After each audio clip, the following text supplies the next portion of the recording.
All right. Welcome, everyone. Oh, no.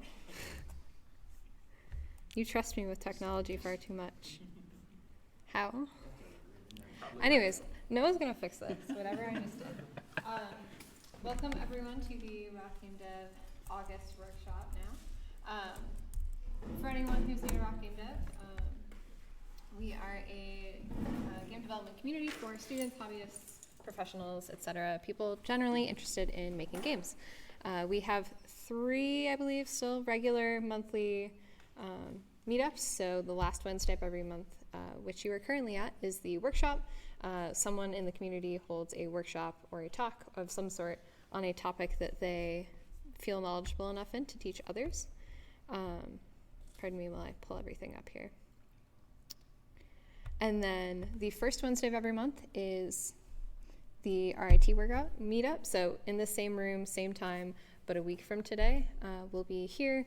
People can share their projects, give feedback, do some networking. And then the third Saturday of every month at a varying location somewhere in Rochester, we'll do a social meetup. So you can sit down, talk with people, network, etc., and so on.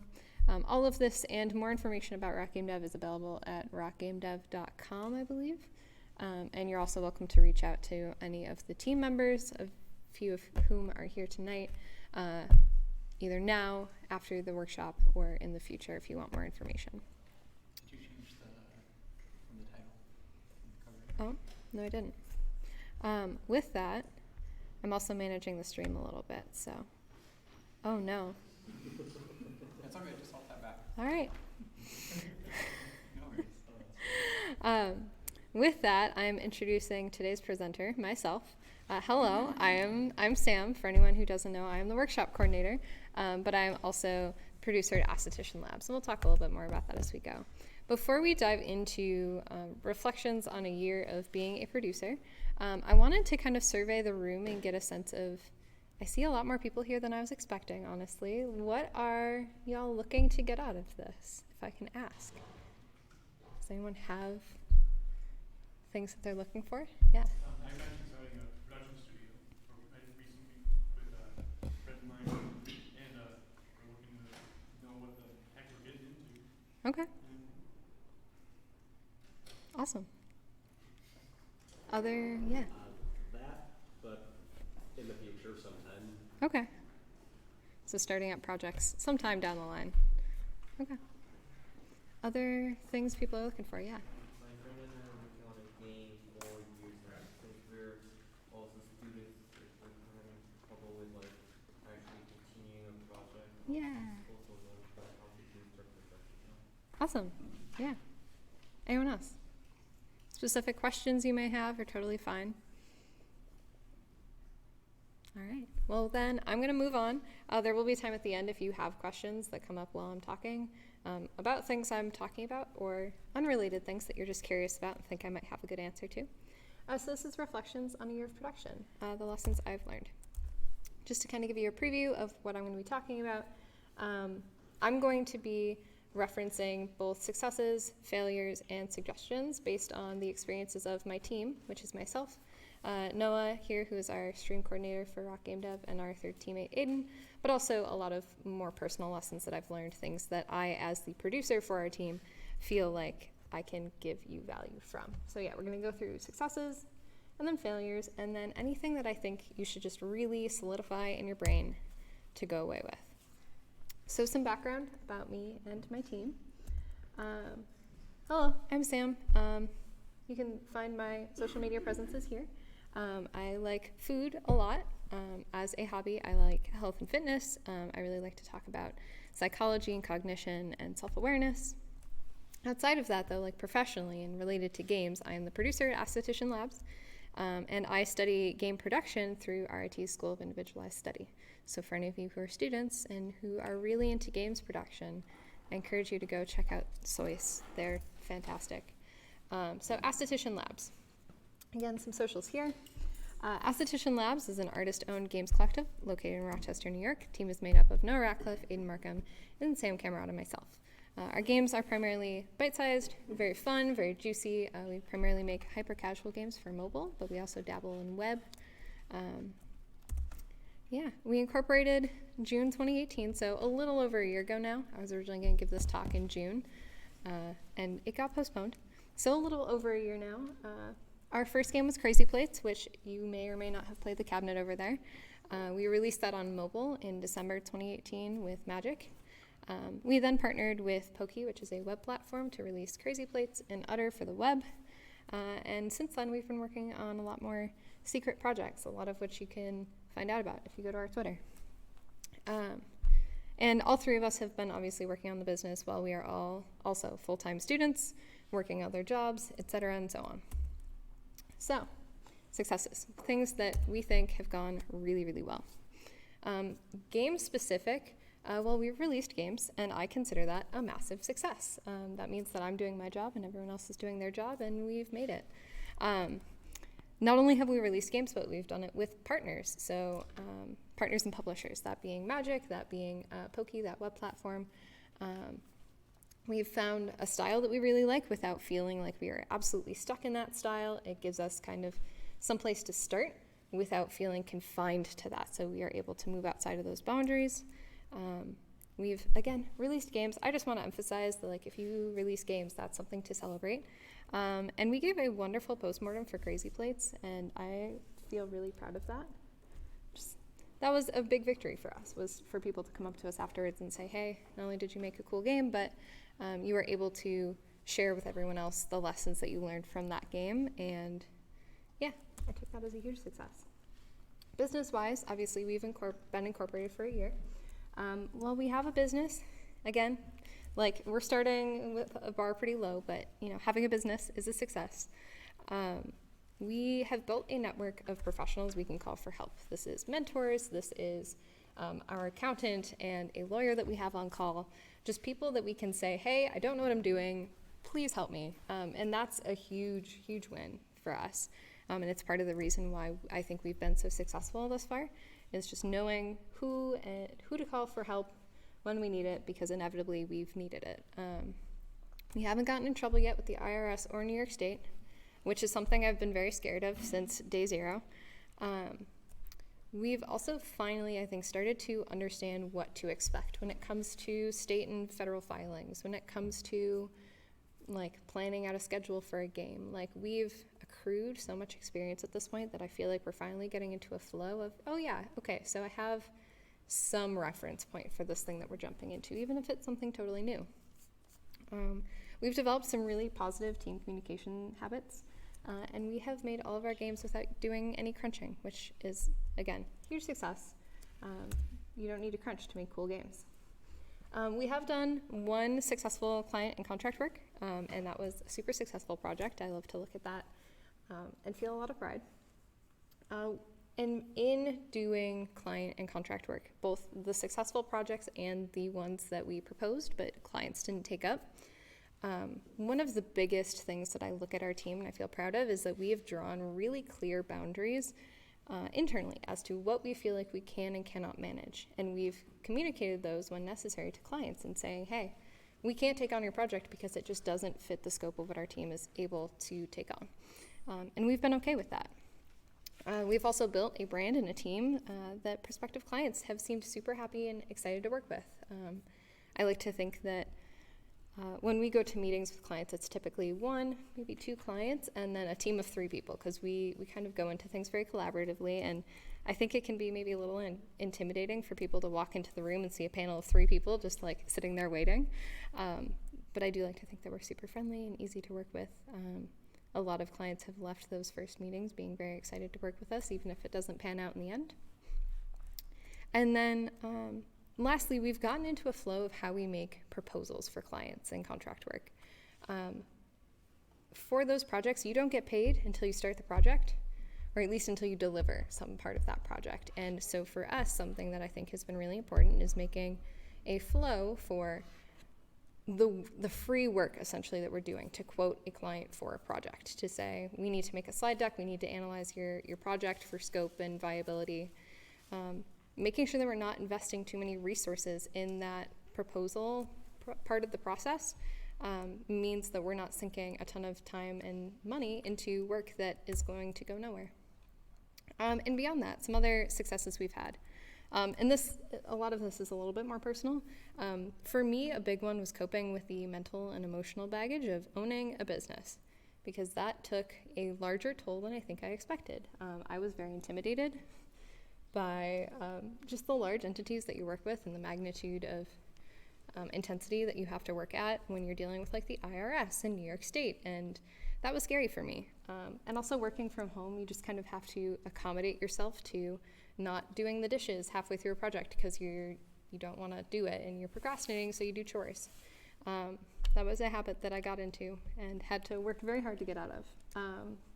I learned a lot better self-management as a result of having to organize an entire team. My Google Drive got a lot more organized because I now have to know where files are for 3 people, as well as a business and myself internally. And I just didn't have the bandwidth to deal with sorting through a messy personal drive and a messy business drive.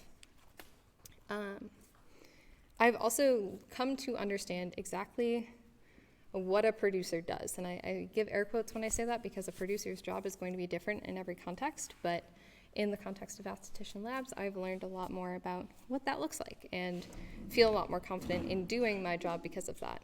And lastly, we've learned a lot about building a brand community through Ayla Jam, which is the monthly game jam that we stream on Twitch.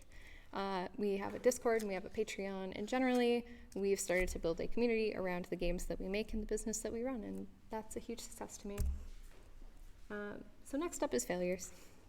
The stuff we didn't do great, or the stuff that we thought we did great, and it turns out we didn't. So game specific, I'm not gonna mention names, but Crazy Plates took way too long.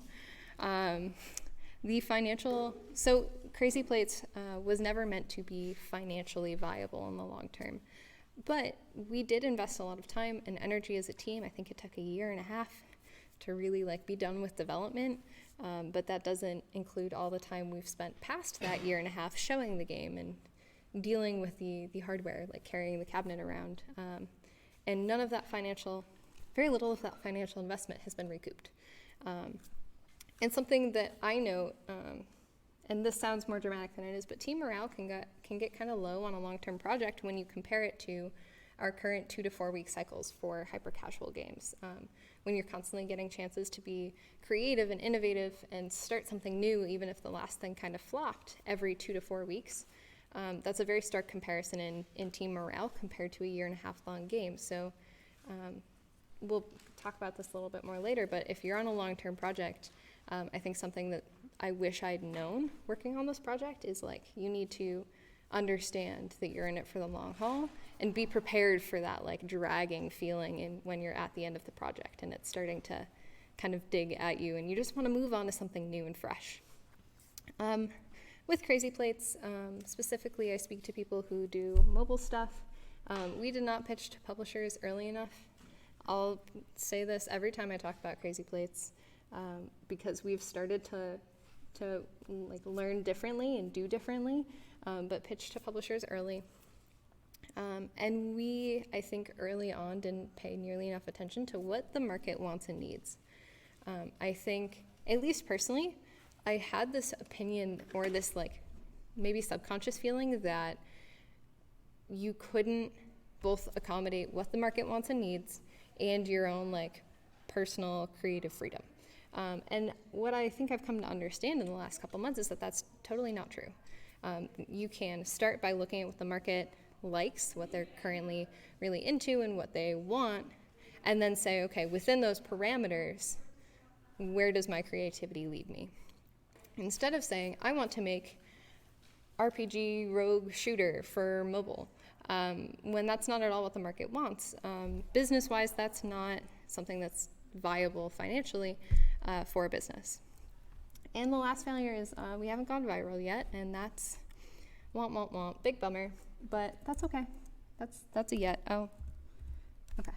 Business-wise, we were rushed into our formation a little bit, and this was not to blame anyone. This was just kind of a circumstantial thing that happened. We rushed into the, according to New York State and the IRS, we exist as a company. And that made some issues. It made us make some mistakes because we didn't know what we were doing. And along with that, we didn't seek out professionals early enough or we sought them out and didn't have access to them. I would heavily encourage, if you're thinking about starting a business and you haven't yet, do not start anything. Don't sign anything until you have a professional who's made sure that what you're signing is appropriate and actually what you need to be doing. Anyone who's heard me talk about AILA before will know that I have a huge grudge against sales tax filings. That's up here. I'm not going to rant about it again, but I really dislike sales tax. General early organization was a failure, and I like to think that we've gotten a lot better about that, but there was just, I didn't have the breadth of experience that I have now to say, this is how a Google Drive will work best for us, and this is how I need to keep track of our receipts and our documents so that if someone comes knocking on our door in 2 years, I will have the receipt from June 17th when we had to pay for $10 of parking at the convention center, right? Those are things that I've learned have to be accounted for. On client and contract work, saying no to boundaries can be really hard for me.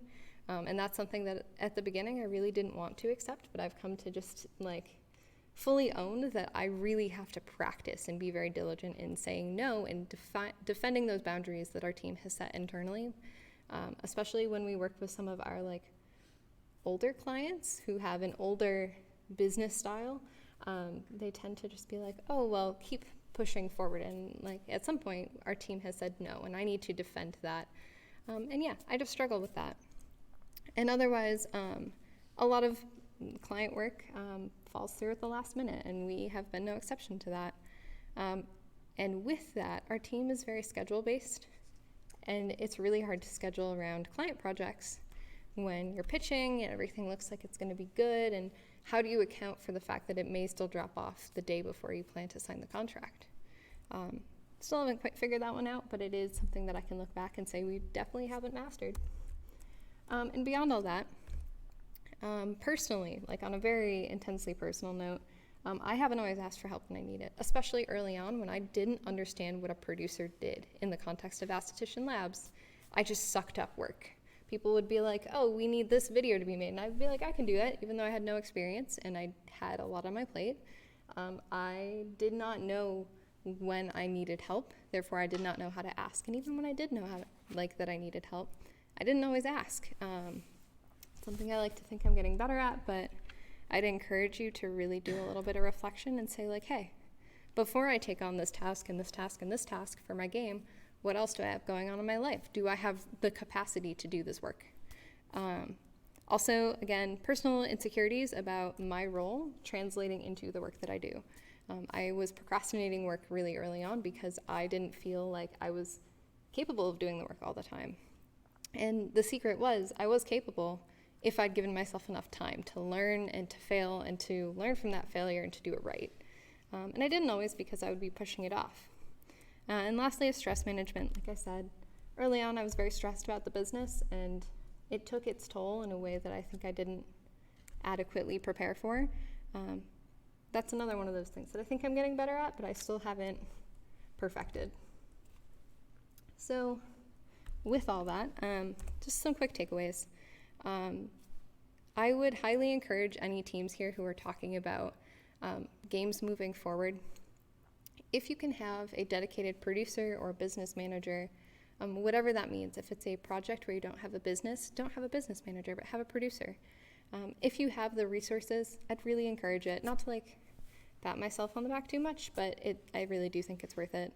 And if you don't have the resources or you don't have the extra personnel to do that, delegating work between members. So saying, okay, when it comes to costs for the game or managing our Trello board, person A, you're going to do that, and person B, you're going to do this other set of tasks, so that it is very clear and explicit who does what.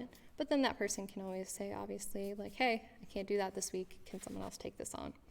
But making sure that those are taken care of by different people, and it's very explicit, again, who is doing what. Check in periodically on how tasks are doing, both on the development side and on the production side, and make sure that those check-ins are separate. Maybe not a separate meeting, but the start of a meeting might be about development, and then at the end of the meeting is when you go over production stuff. just to make sure that everyone is being held accountable for all of the things they are responsible for. Automate your processes. I love protocol sheets and checklists, and it is the way that I've learned how to stop missing things. And by stop missing things, I mean miss them less frequently.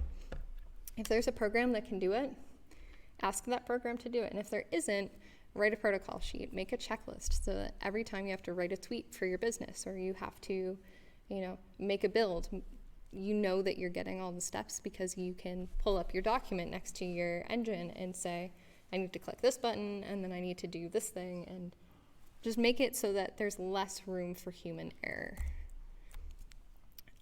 Ask for help if it isn't clear. This is not something that I was very good at. It's still something that I struggle with sometimes, and I would really encourage you to learn from my mistakes. Ask for help. And with that, build a network of the people who help you. Make sure that you build good rapport. Be someone who's willing to listen to their feedback and their critique. And know that they're a resource for the future, hopefully, if you've handled yourself well. And with that, offer them value when and where you can. So this is a really poor example, but one of the first accountants that we met with, who we didn't end up working with, we sat down in our first meeting. He talked about how he had web domains that he wanted to learn how to monetize. And we entertained him because we were in this meeting and we were very new and whatever. We ended up, talking with him a little bit. Obviously, it didn't work out. He was not the standard of professional that we were looking to work with at the time, in terms of the quality of work we were hoping to get. But it was a classic example of, if you're not paying for a service, understand that you need to make it worth this person's time. Maybe if you're a student team, it's very likely that you might be working with an accountant who does pro bono work. And if you're doing that, make sure that you are respecting that person's time and that you are, being cordial in that person's time. Lastly, I think this is lastly. Oh no. So on another note, know your boundaries, your personal boundaries, your team boundaries, communicate those. Respect your boundaries. If someone who you really, really want to work with says hey, can you do X thing, but that encroaches on your boundaries, you need to respect that your boundaries might not change just because someone is demanding more of you. But within those boundaries, be as flexible as you can. If you say, hey, I need to work 7 hours a day, Monday through Friday, but it doesn't really matter when, that's accounting for both the rigidity of your boundaries and the flexibility within which you can work. And then my general producer care for my team things is practice good work hygiene. Always be sipping, stretch, good posture, communicate with your team. Please just have a system, whether it's email, Slack, Discord, I don't care. Talk with your team about everything and anything. Tell them when things aren't going well. Tell them when things are going well. And lastly, communicate with yourself. This can be in a lot of ways. This can be a little quiet time at the end of your workday. This can be journaling. This can be, just leaving yourself notes in Google Keep next to your work while things come up. Make sure you are understanding where you're at in a mental state, because if you are feeling really tired, you are not only more likely to get frustrated, but you're more likely to do maybe not work that is up to your standard. And you might not know why that is unless you check in and you say, oh, I'm feeling kind of tired and cranky today. So communicate with yourself. Thanks for listening to my blabber about production. And now I just kind of want to field some questions. If anything I said wasn't clear, if you want elaboration, if you have questions about your projects, ask them. First of all, thank you. This was very honest, and I appreciate the vulnerability of a lot of these things that you were talking about. Thank you. One bullet you had that I had questions about was you talked about not wanting to, don't rush in, don't start too early because it created issues forming the business. Mm-hmm. Can you talk through maybe what some of those issues were and what the impact was of those? Yes. So specifically, we had received a grant, and that grant had money attached to it. And the grant needed to live in a business bank account. So we said, all right, we need to incorporate. Now we know that we have the resources to incorporate. We need to incorporate. We need to have a bank account for that business. At the time, we were not working with the accountant that we are working with now, who does a lot of our general business advising as well. So, full disclosure, like initially, ALA was formed without me in it, without me as an owner member. I was I don't really remember what I was, but essentially it was just Noah and Aiden, because we weren't sure at the time. Like, I didn't have any production experience, so we weren't sure that my role would be like pivotal to that team. And one of the core tenets of making a small business team is keep as few people owning the business as possible. So we were like, oh, we're going to keep it minimal. Sam's going to kind of be on the side as like an employee or whatever.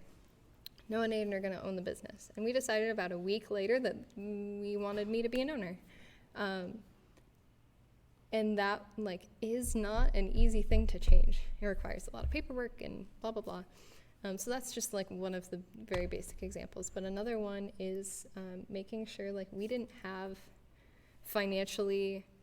we weren't financially tracking everything as meticulously as we needed to be at the end of the year for our tax returns. And that made a huge headache for me at the end of the year. Not that it was impossible to recover from, but all of our mistakes were minor because we did a lot of research. And we could recover from them because we had professional help. But they took extra time, extra energy.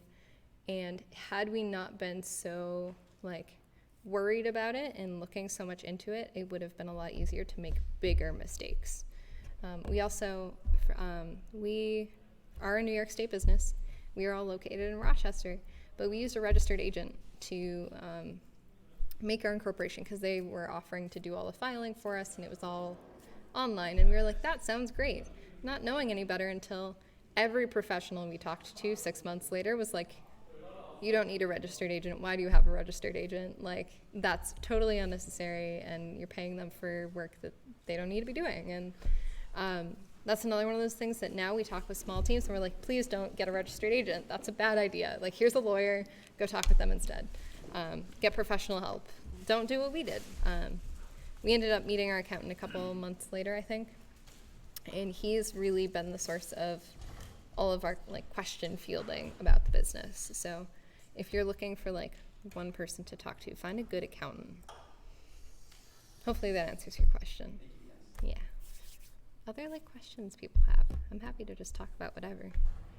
Thank you so much for the presentation. Yeah. So you mentioned about when you mentioned one of your failures, you said the project Crazy Plate took a really long time, Mm-hmm. and that included feeling dragged from being creative and adding Yeah. new ideas. I was just wondering how did you overcome that drag or that problem? Did you guys scrub your teeth, or did you guys have positive thoughts, or Yeah. what's your way to just make it happen? Yeah, so just to paraphrase for the stream, because I realized I didn't do this with John's question. The question was, in terms of Crazy Plates taking too long, how did we grind through that kind of? How did we get to completion of the game knowing that morale was kind of low? And I think that was a combination of things that you mentioned in terms of positive thoughts and really encouraging each other. I think that was something really big. And I do recall that there were some days, at the end of kind of harder weeks, where we would all just be really mentally tired, and admitting that we were tired and we weren't doing our best work, and just going home a little early on Friday and saying, have a long weekend, go get some rest, come back fresh on Monday. Taking care of yourself in that way was a really big part for us, I think. But also, to some extent, there is some grind to it, grind here being very separate from crunch. Crunch being we have a timeline, we have too much work to do in that timeline, everyone's going to work extra. Grind just kind of being I don't really want to do this work, but this work needs to get done.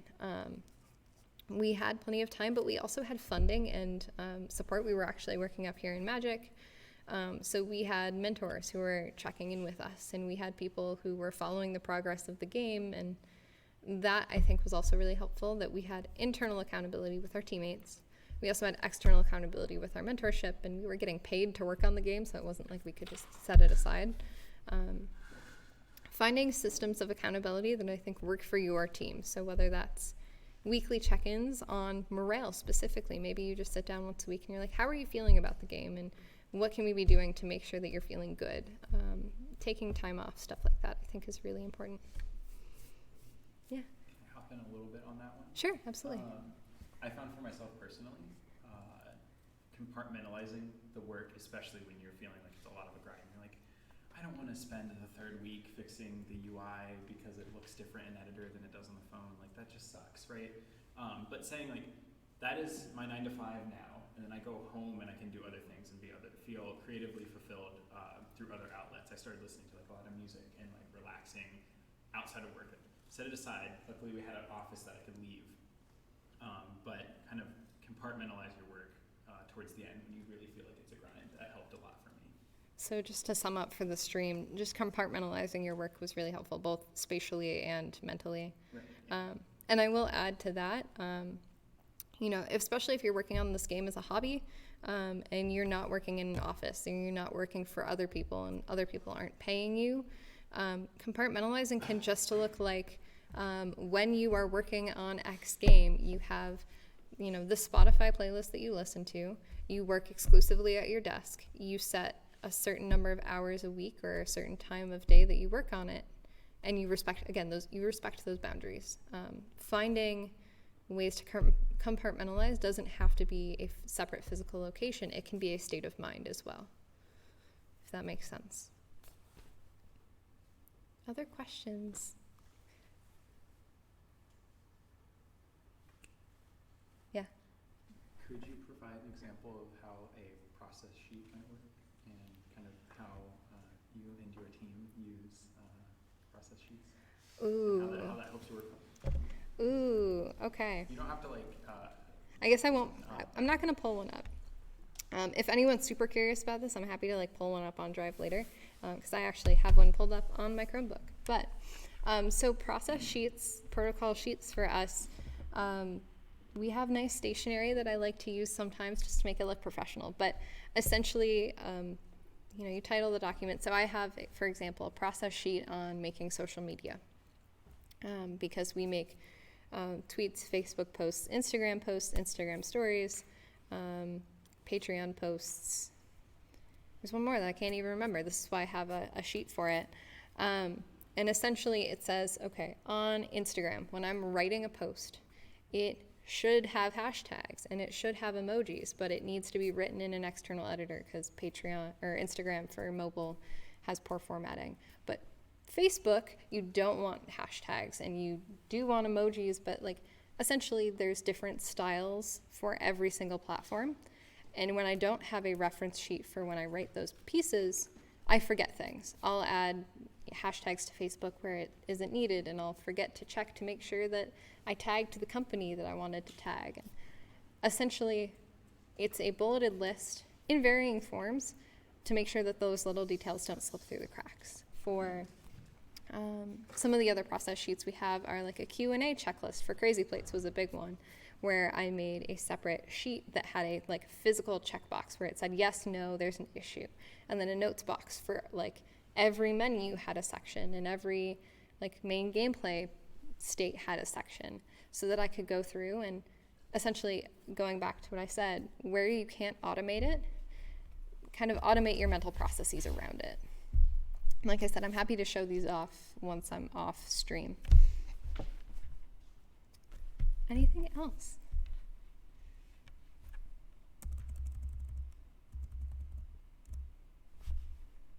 With that then, since it doesn't look like there's any more questions, thank you all very much for coming and listening to my talk.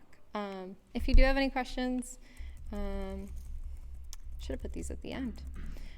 My info is here. I'm super happy to chat either in person after I'm off stream or via any of these avenues. Feel free to send me questions. Feel free to send me like stuff about your project that you're curious about. Yeah. Again, thank you all.